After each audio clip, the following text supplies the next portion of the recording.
மனித வாழ்க்கைக்கு எது வேண்டுமானாலும் சாப்பிட்டால் முதல் வியாதி ஒபிசிட்டி. ஒபிசிட்டிங்கிறது உங்களுக்கு வெயிட்டு 70 கிலோ, 75 கிலோ, 80 கிலோ இருக்கலாம் சார். உங்க ஹைட்டுக்கு தகுந்தாப்புல தான் வெயிட் இருக்கும். கொஞ்சம் பேருக்கு தொந்தி பெருசா இருக்கும். கொஞ்சம் பேருக்கு பட்டெக்ஸ்ல ஃபேட் இருக்கும். கொஞ்சம் பேருக்கு இடுப்புல ஃபேட் இருக்கும்.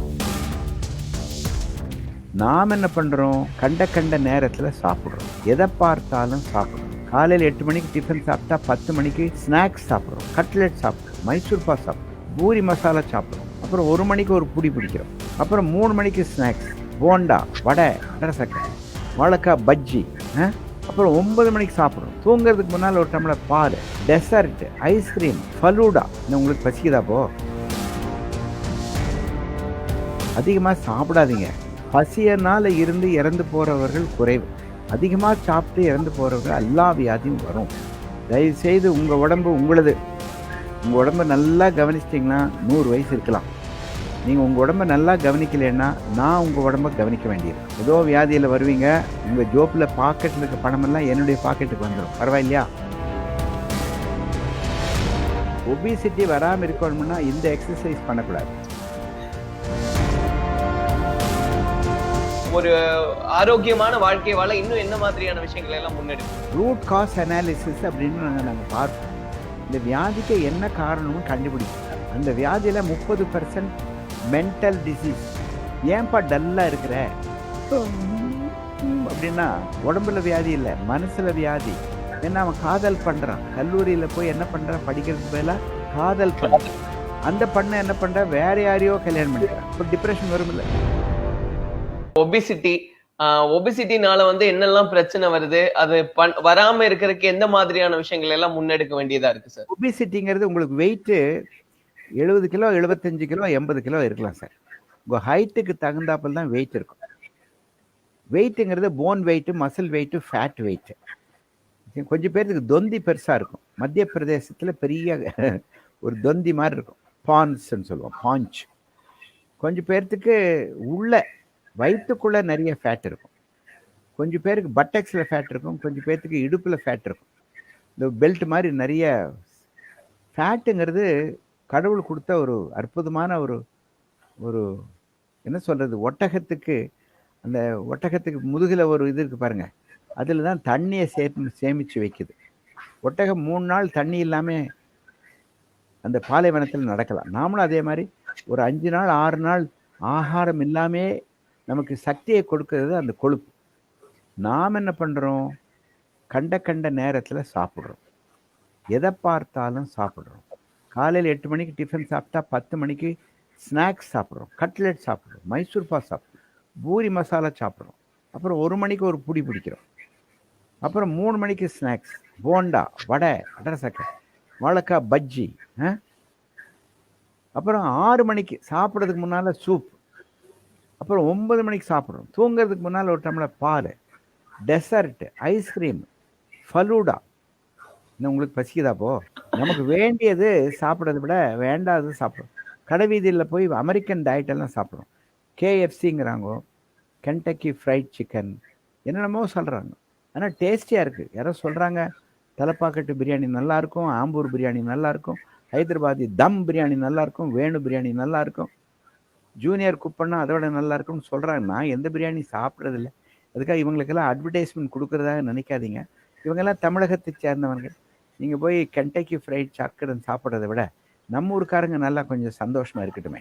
சிகரெட் சாப்பிட்றாங்க, மதுபானங்களை சாப்பிட்றாங்க. இதெல்லாம் தேவையில்லை. மனித வாழ்க்கைக்கு எது வேண்டுமானாலும் சாப்பிட்டால் முதல் வியாதி ஒபிசிட்டி, மார்பிட் ஒபிசிட்டி. நடக்கவே முடியாது. 220 கிலோ வச்சுட்டு அவன் எப்படி நடக்க முடியும்? நான் பார்த்துருக்கேன். 90 கிலோ இருந்தாவே ஓவர் வெயிட். 110 இருந்தால் ரொம்ப ஜாஸ்தி வெயிட். 150 இருந்ததுன்னா ஒபிசிட்டி, மார்பிட் ஒபிசிட்டி. தேவையில்லாத ஒரு வேலையை போட்டு அப்புறம் அதை குறைக்கிறதுக்கு என்னென்னமோ டயட் சொல்கிறாங்க. பேலியோ டயட்டுங்கிறாங்க. Only water. ஒரு வாரத்துக்கு போகிற வாட்டர் மட்டும் சாப்பிட்றது, வெறும் நீர் ஆகாரம். தேவைங்களா? பசியினால நிறைய பேர் கஷ்டப்படுற இந்த தேசம் 25 கோடி மக்களுக்கு சாப்பிடுறதுக்கு உணவில்லை. ஜகத்தினில் ஒருவனுக்கு உணவில்லை என்றால் ஜகத்தினை அழுத்து விடுவோம். இந்த தேசத்துல 25 கோடி மக்களுக்கு பிலோ பாவர்ட்டி லைன் 7,000 ரூபாய்க்கு கீழே வரும்படி வரும். மாதத்துக்கு இல்லை, வருடத்திற்கு 7,000 rupees பெர் இயர். அப்போ தினம் 20 ரூபா தான் வரும். அது கூட வர்றது கஷ்டம். நான் என்ன சொல்றேனுங்க, அதிகமாக சாப்பிடாதீங்க. அதிகமாக பசியனால இருந்து இறந்து போறவர்கள் குறைவு. அதிகமாக சாப்பிட்டு இறந்து போறவர்கள் எல்லா வியாதியும் வரும். பிஎம்ஐன்னு ஒன்று இருக்கு தம்பி. அதாவது உயரத்துக்கு தகுந்த வெயிட் இருக்கா, பாடி மாஸ் இண்டெக்ஸ். அதுக்கு ஒரு மெஷின் இருக்கு. மெஷின்ல ஏறி நின்னோம்னா சொல்லும் 25 26 இருந்தா கரெக்ட், 30 இருந்தா அதிகம், 35 இருந்தா ஓவர். அதே மாதிரி 16 18 20 இருந்ததுன்னா பத்தாது, ரொம்ப குச்சி மாதிரி இருப்பீங்கன்னு அர்த்தம். நல்லா கரெக்டான body mass இண்டெக்ஸுங்கிறது 24 25 26 27.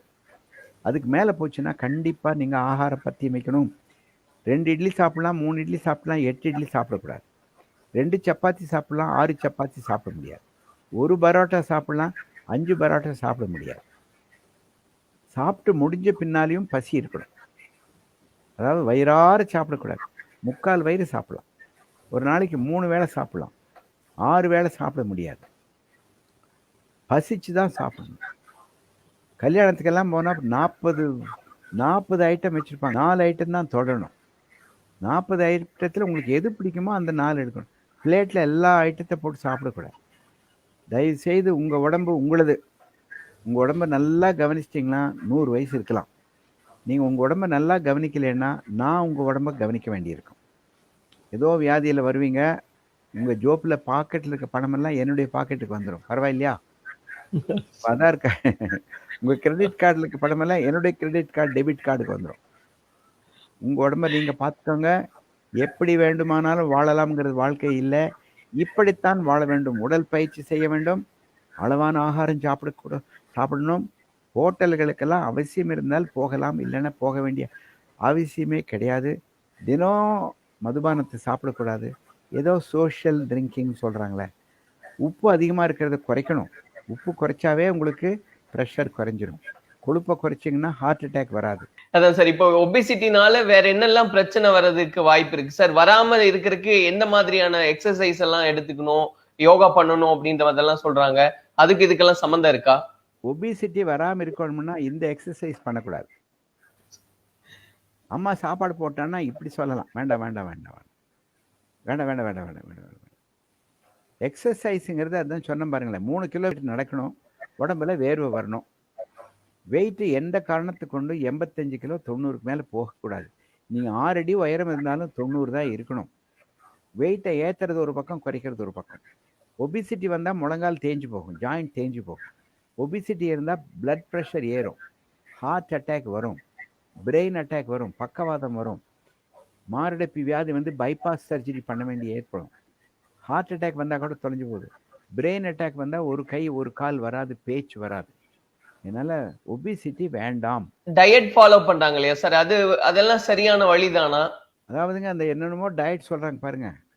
Vegetarian diet best diet. Best breakfast idli sambar chutney. 3 idli சாப்பிடுங்க, 4 இட்லி சாப்பிடுங்க. நீங்கள் எக்கு சாப்பிடணும்னா மாதத்துக்கு ஒரு 8 எக்கு சாப்பிடும். வாரத்துக்கு 2 எக் முட்டை. அது முட்டை சாப்பிடுறது பாயில் பண்ணி சாப்பிடுங்க. அது ஆம்லெட்டை சாப்பிட்டீங்கன்னா அதில் எண்ணெய் இருக்கும் இல்லையா? முடிஞ்ச வரைக்கும் அந்த மஞ்சள் கரு இல்லாமல் சாப்பிடுங்க. மாமிசத்தில் சாப்பிட்டு தான் தீரணும்னா நீங்கள் மட்டன் சாப்பிட்லாம். ஆனால் நீங்கள் மட்டனை விட நீங்கள் ஃபிஷ்ஷு சாப்பிட்லாம். ஆனால் மற்றதுலெல்லாம் அந்த ரெட் மீட்லெல்லாம் நிறைய மிஸ்டேக் இருக்குது. முடிஞ்ச வரைக்கும் உப்பு கம்மியாக இருக்கிற ஐட்டம் சாப்பிடுங்க. வெஜிடபிள்ஸ் எல்லாம் நிறைய சாப்பிடுங்க. எல்லா விதமான வெஜிடபிள்ஸ் சாப்பிடலாம். கேரட்டு, பீட்ரூட்டு, தக்காளி, அவரைக்காய், வெண்டைக்காய், பூசணிக்காய், வெள்ளை பூசணிக்காய், தர்பூசணி, என்ன வேணால் சாப்பிடுங்க. பீஸ் சாப்பிடுங்க. ஃப்ரூட்ஸ், எல்லா விதமான ஃப்ரூட்ஸ் சாப்பிடலாம். எல்லா ஃப்ரூட்ஸ், பனானா, ஆப்பிள், அன்னாசி பழம், பலாப்பழம் நல்லா சாப்பிடுங்க சார். ஜூஸ், எல்லா விதமான ஜூஸ் சாப்பிடுங்க. சூப் வேணுமா, சூப் சாப்பிடுங்க. அதாவது நீங்கள் சொல்கிறது ஆட்டுக்கால் சூப் சொல்லலை, vegetable soup, clear water soup, அந்த மாதிரி நிறைய சூப் இருக்குது. சூப் வகைகள் எல்லா விதமான காய்கறிகளும் தண்ணியில் போட்டு சூப்பாகவே சாப்பிட்லாம். அரிசி சாப்பிடணும்னு அவசியம் இல்லை, கோதுமையும் அரிசியும் அவசியம் இல்லை. கேழ்வரகு, சிறுதானியங்கள், குதிரை மசாலு, ராகி, சோளம் சூப்பராக இருக்குங்க. அந்த மாதிரி வெஜிடபிள்ஸு, இந்த சிறுதானியங்கள், ராகி, சோளம் எல்லாம் சாப்பிட்டீங்கன்னா, ராகி களி கீரையோடு சேர்த்து சாப்பிட்டு பாருங்களேன், சூப்பராக இருக்கும். அதில் வேணால் கொஞ்சம் நெய் ஊற்றிக்கோங்க, என்ன போச்சு, மாட்டு நெய் ஊற்றுங்களேன், என்ன இப்போ. ஜிலேபி சரி ஒரு சார். நாளைக்கு வருஷத்துக்கு 4 ஜிலேபி சாப்பிடுங்க, ஜாங்கிரி பிடிக்குமா சாப்பிடுங்க, ரசகுல்லா வருஷத்துக்கு ஒரு தடவை சாப்பிடுங்க. உங்கள் பர்த்டே அன்னைக்கு கேக் சாப்பிடுங்க, தினம் கேக் சாப்பிடாதீங்க. கேக்கில் ஓ மூட்டை இருக்கலாம். புரியாது சார், நான் ஏதோ சொல்கிற அட்வைஸ் கொடுக்குறேன், நீ உங்கள் இஷ்டத்துக்கு சாப்பிடுங்க சார், தப்பே கிடையாது. இப்போ 100 வயசு இருக்கணும்னா நீங்கள் ஹெல்மெட் போடாமல் வண்டி ஓட்ட முடியுமா? நான் ஹெல்மெட் போட மாட்டேன், 100 வயசு இருக்கணும்னா அது எப்படி சொல்கிறது? நீங்கள் என்ன வேணால் சார், நான் இத்தனை நேரம் சொன்னேன் பாருங்க, இதெல்லாம் மறந்துடுங்க, உங்கள் இஷ்டத்துக்கு இருங்க. அப்போ தான் நான் ஒரு பெரிய ஹாஸ்பிட்டல் கட்டியிருக்கேன், உங்களை நம்பி தான் ஹாஸ்பிட்டல் கட்டியிருக்கிறேன். தயவுசெய்து நம்மளை கை விட்டுறாதீங்க. நான் சொன்னதெல்லாம் அழிச்சு போடுங்க, மறந்துடுங்க. இதுக்கு பேர் தான் சரி. வந்த போய். ஒருத்தர் வந்து ஹாஸ்பிட்டலுக்கே போகாம ஒரு மருத்துவரையே பார்க்காம இருக்கணும்னா எந்த மாதிரியான ஒரு வாழ்க்கை முறையை அமைச்சுக்கணும்? நீங்க 3 கிலோமீட்டர் நடங்க, இந்த மாதிரியான காய்கறி பழங்கள்லாம் எடுத்துக்கங்க. நீங்க ஒரு ஒரு மனிதன் ஒரு ஆரோக்கியமான வாழ்க்கை வாழ இன்னும் என்ன மாதிரியான விஷயங்களை எல்லாம் முன்னெடுக்கணும் சார்? 2 வியாதிகள் சார், உடம்புல வர்ற வியாதிகள் 2 வர்ற வியாதிகள். ஒன்றும் கம்யூனிகபிள் டிசீஸ், தொற்று வியாதி. கொரோனாங்கிறது தொற்று வியாதி, H1N1ங்கிறது தொற்று வியாதி, ஹெச்ஐவி எய்ட்ஸுங்கிறது தொற்று வியாதி, இன்ஃப்ளூயன்ஸா தொற்று வியாதி, டிபிங்கிறது தொற்று வியாதி. இது தொற்று வியாதி. நான் கம்யூனிகபிள் டிசீஸுங்கிறது லைஃப் ஸ்டைல் டிசீஸ்ன்னு சொல்கிறது.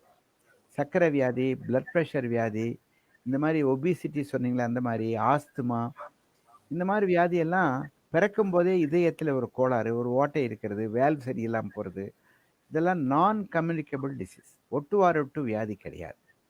ஸோ கம்யூனிகபிள் டிசீஸை முடிஞ்ச வரைக்கும் நம்ம ப்ரிவெண்ட் பண்ணலாம். தண்ணீரை கொதிக்க வச்சு சாப்பிடுறது, அதிகமாக கூட்டமாக இருக்கிறதுக்கு போகும்போது மாஸ்க் போட்டுட்டு போகிறது, வெளியே போயிட்டு வந்தோம்னா கையை வாஷ் பண்ணுறது, காலை வாஷ் பண்ணிவிட்டு வீட்டுக்குள்ளே வர்றது, ஏதாவது தெரியாத தொட்டுமுன்னா அந்த ஹேண்ட் ரப்பு போட்டு, ஆல்கஹாலிக் ஹேண்ட் ரப்பு போட்டுக்கிறது. இது தொற்று வியாதி வராமல் தடுக்கிறதுக்கு அந்த ஊசி போடுறோம், இந்த மாதிரி போலியோ ட்ராப்ஸ் போடுறோம், இந்த ஹெப்படைட்டிஸ் பி வியாதி இன்ஜெக்ஷன் போடுறோம். இந்த கொரோனாக்கு ஒன்றும் தடுப்பூசி வரல, வந்துச்சுன்னா பரவாயில்லை. டிபி வராமல் இருக்கிறதுக்கு எல்லாமே ஊசி இருக்கு. டிப்தீரியா, பெர்டுசிஸ், கக்குவான் இருமல் எல்லாத்துக்குமே தடுப்பூசி இருக்கு. காயம் பட்டால் அதுக்கு டெட்டனஸ் டாக்ஸைட். தடுப்பூசிகள், தடுப்பு முறைகள் தொற்று வியாதிகள் வருவதற்கு 100க்கு 90% ப்ரிவெண்ட் பண்ணலாம். 100க்கு 90%. பிளட்டு, நீங்கள் பிளட்டு செக் பண்ணிட்டு தான் நீங்கள் பிளட்டில் ஏற்றணும். அதே மாதிரி தான் எல்லாமே இன்ஜெக்ஷன் போடணும்னா, சாதாரண ஊசி போடணும்னா அந்த டாக்டருக்கு எப்படி தொற்று வியாதி இல்லாமல் உங்களுக்கு ஊசி அந்த இடத்துல டிஸ்போசபிள் சிரிஞ்சு வச்சு தான் போடணும். ஒரே ஊசி வச்சு 10 பேருக்கு ஊசி போட்டால் வியாதி வரும். பிறக்கும் போதே இருக்கிற வியாதிகளை நம்ம ஒன்றும் பண்ண முடியாது. பிறப்புலேயே இருக்கிற வியாதிகள் நிறைய இருக்குது, 100 வியாதி இருக்குது. கால் கோணையாக இருக்கலாம், மூக்கு கோணையாக இருக்கலாம், வாயில் இருக்க மேலே உதடுகள் பிளவுபட்டிருக்கலாம், இதயத்தில், அதெல்லாம் ஒன்றும் பண்ண முடியாது. நாமளாக வர வச்சுக்கிற வியாதின்ட்டு ஒன்று இருக்குது பாருங்கள். இந்த ஸ்பீடாக வண்டி ஓட்டுறது, 120 கிலோவில் போடுறது, கண்ணை மூடி ஓட்டுறது, தண்ணி போட்டுட்டு ஓட்டுறது, செல்ஃபோன் போட்டுகிட்டே ஓட்டுறது, ஹெல்மெட் போடாமல் ஓட்டுறது, காரு 200 கிலோமீட்டர் போடும்போது சீட் பெல்ட் போடாமல், இதுக்கு பேர் அஜாக்கிரதைன்னு அர்த்தம். நீங்கள் அஜாக்கிரதையாக இருந்து வியாதி வருமில்ல. இப்போ உங்களை இப்போ நீங்கள் கல்யாணமே பண்ணலைன்னு வச்சுக்கோங்க, அதை பற்றி அக்கறையே இல்லை. நீங்கள் கல்யாணம் பண்ணி குழந்தை இருக்குது, வீட்டில் ஒரு மனைவி இருக்கா, உங்கள் அம்மா உங்களை நம்பி தான் இருக்கான்னு வச்சுக்கோங்க, படு ஜாக்கிரதையாக இருக்கணும். இல்லை, உங்கள் உடம்பு உங்களுக்கு முக்கியமா? உங்கள் உயிர் உங்கள் மனைவிக்கு சேர்ந்ததா, உங்களுக்கு சேர்ந்ததா? உங்கள் உயிர் உங்கள் குழந்தைகளுக்கு சேர்ந்தது. நீங்கள் பாட்டுக்கு உங்கள் இஷ்டத்துக்கு இருந்தீங்கன்னா அந்த குழந்தைகள் நடுத்தருவுக்கு வந்துடுவாங்க சார். ஓட்டுறது ஆட்டோ ரிக்ஷா, வருமானம் 200 ரூபா வருது. நீ ஆட்டோ ரிக்ஷா இப்போ இந்த கொரோனா காரில் ஓடல, பசியினால் துடிக்கிறார்கள் ஆட்டோ ரிக்ஷா நண்பர்கள். அவரும் போய் சிகரெட் சாப்பிட்டு போட்டு என்ன பண்ணுறதுன்னு சொல்லுங்கள். தமிழர்களுக்கு அந்த நீதி கதைகளை சொல்லிக் கொடுக்க மறந்து விட்டோம். யூஸ்வலாக நாங்கள்லாம் படிக்கும்போது 3வது 4வது 5வது மாரல் சயின்ஸ், அந்த மாரல் சயின்ஸ் இம்மாரலாக மாறாமல் இருக்கிறது தான் மாரல் சயின்ஸ். மாரல் சயின்ஸ்னால் மாரலாக இருக்கிறது, சந்தோஷமாக இருக்கிறது, மற்றவர்கள் சொத்துக்கு ஆசைப்படுறதில்ல, மற்றவர்கள் மனைவிக்கு ஆசைப்படுறதில்ல. உன் மனைவிதான் உனக்கு சொந்தம். மற்றவரோட மனைவிக்கு நீ ஆசைப்பட்டீன்னா உனக்கு வியாதி வரும். மற்றவர்கள் சொத்துக்கு ஆசைப்பட்டீங்கன்னா கோர்ட்ல கேஸ் போடுவாங்க. அவனுக்கு ஹார்ட் அட்டாக் வரும், உனக்கு ஹார்ட் அட்டாக் வரும். லஞ்சம் வாங்கக்கூடாது. லஞ்சம் வாங்கினா ஜெயிலில் போடுவாங்க. அங்கே கம்பி எண்ணணும். லஞ்சம் வாங்குவது தவறு. தீங்கு இழைப்பது தவறு. கோபம் வர்றது தவறு. ஆங்கர் வர்றது தவறு. ஆங்கர் வந்ததுன்னா ஹார்ட் அட்டாக் வரும், பிரெயின் அட்டாக் வரும். நீ மதுபானம் சாப்பிட்றது தவறு. சாப்பிட்டா உங்களுக்கு லிவரில் கேன்சர் வரும், லிவர் கெட்டு போகும், லிவர் மாற்ற வேண்டியிருக்கும். சர்க்கரை வியாதி வராமல் இருக்கிறதுக்கு நீங்கள் கட்டுப்பாடோடு இருந்தீங்கன்னா சர்க்கரை வியாதி வராது. கட்டுப்பாடு இல்லாமல் நீங்கள் உங்கள் இஷ்டத்துக்கு சாப்பிட்டா வரும். அதனால் ஒழுக்க முறைகளை வைத்து கொண்டால் ஒழுக்கம் விழுப்பம் தரலால் உயிரினும் மேம்பப்படும். என்ன சார், ஒழுக்கம்தான் சார் முக்கியம். Personal capacity to control your self. உன்னை நீ கட்டுப்படுத்தி கொண்டால் உலகத்தை கட்டுப்படுத்த வேண்டிய அவசியமில்லை. நீ மாறிவிட்டால் உலகத்தை மாற்ற வேண்டிய அவசியமில்லை. தெரிஞ்சோ தெரியாமலோ தவறு செய்து விட்டோம், மாற்றிக்கொள்வோமே. Self transformation the biggest gift you can give it to yourself. Root cause analysis அப்படின்னு நாங்கள் பார்ப்போம். இந்த வியாதிக்கு என்ன காரணம்னு கண்டுபிடிப்போம். அந்த வியாதியில் 30% மென்டல் டிசீஸ், டிப்ரெஷன், ஆங்ஸைட்டி. 70 பேர்த்துக்கு உடம்புல வியாதி வருது, 30 பேர்த்துக்கு மனோவியாதி வருது. ஏன்பா டல்லாக இருக்கிற அப்படின்னா உடம்புல வியாதி இல்லை, மனசுல வியாதி.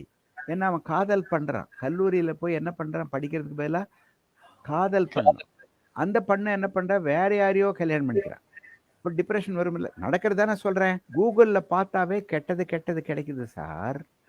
கூகுள் சைட்டில் மோசமான சைட் இருக்குது, குழந்தைகளுக்கு டச் பண்ணால் அதில் வருது. ஐயோ! அதனால் கைபேசி குழந்தைகளுக்கு என்ன தேவை? 10 படிக்க வரைக்கும் கைபேசி தேவையே இல்லை. படி உடல் பயிற்சி, கைபேசி தேவையில்லை. No cellphone till the child finishes 10th grade. Order போடுங்க. நீங்கள் சிகரெட் குழந்தைக்கு முன்னால் சிகரெட் குடிக்காதீங்க. குழந்தைக்கு முன்னால் ஒய்ஃபை திட்டாதீங்க. இப்போ திட்டுறதா நார்மல். அந்த குழந்தைக்கு 5 விளையாதது 50 விளையாது. பச்சை மரத்தில் ஆணி, பச்சை மரத்தில் நீங்கள் சொல்லிக் கொடுக்கலாம். அந்த மரம் 15 வயசு ஆச்சுன்னா சொல்லிக் கொடுக்குறது யார்? 5 வயசுல ஒழுக்க நெறிகளை சொல்லிக் கொடுங்கள், வியாதி வராது.